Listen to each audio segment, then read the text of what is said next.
और तीनों लोगों का स्वामी होकर भी नाखून चुराता है और महाअवतार होकर भी माँ के हाथों मार खाता है। मैं गौतम के भारत से आती हूँ, जहाँ जनहित के लिए एक राजपुत्र सन्यासी हो जाता है। मैं राम के भारत से आती हूँ, जहाँ पिता की एक बात का बेटा सिंहासन छोड़ सन्यासी हो जाता है। मैं उस भारत से आती हूँ जहाँ स्त्री को उसके स्वाभिमान के लिए पहचाना जाता है और एक कुमारी माँ को महासती कुंती के नाम से जाना जाता है। मैं उस भारत से आती हूँ जहाँ 5 पतियों वाली द्रौपदी को भी देवी मानता है। मेरा भारत आकाश का बलवान है, फिर भी धरती का धैर्यवान है। मेरा भारत प्रेम का पुण्य लोक है और अहिंसा का जन्म स्थान है। अगर नारी का अनादर हो जाए तो हमारा बच्चा बच्चा हनुमान है। पढ़ो हमारा इतिहास जो हमारे मस्तक पर छपा है। एक दुशासन ने हमारी बेटी का आंचल खींच लिया, हमने 100 भाइयों की चिता जला दी। एक रावण ने हमारी माँ का हरण किया, हमने पूरे राक्षस कुल की लंका में आग लगा दी। मैं उस भारत से आती हूँ जो कभी न रुका न झुका न डरा है। मैं उस भारत से आती हूँ जो वीरता की वसुंधरा है। मैं उस भारत से आती हूँ जो शांति का पहला शंखनाद और मानवता का अंतिम आसरा है।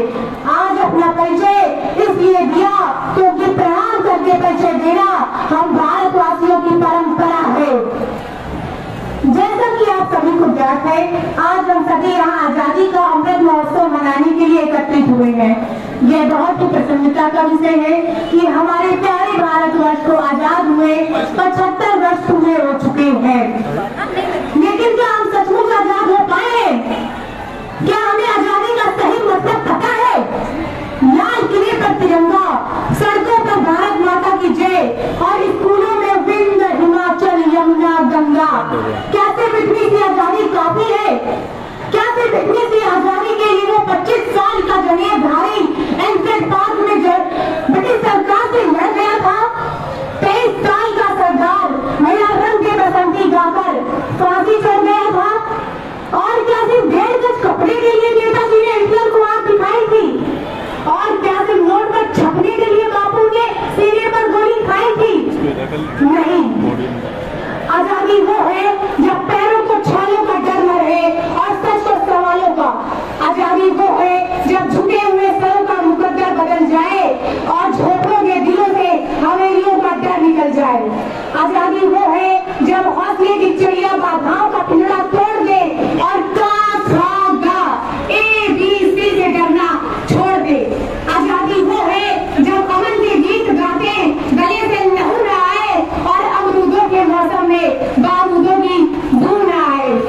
बेखौफ जीना हमारा हक है और ये हक बुनियादी है। घबराओ मत, बढ़ते जाओ, बस थोड़ा सा आगे, अगले ही मोड़ पर आजादी है। धन्यवाद। जय हिंद, जय भारत।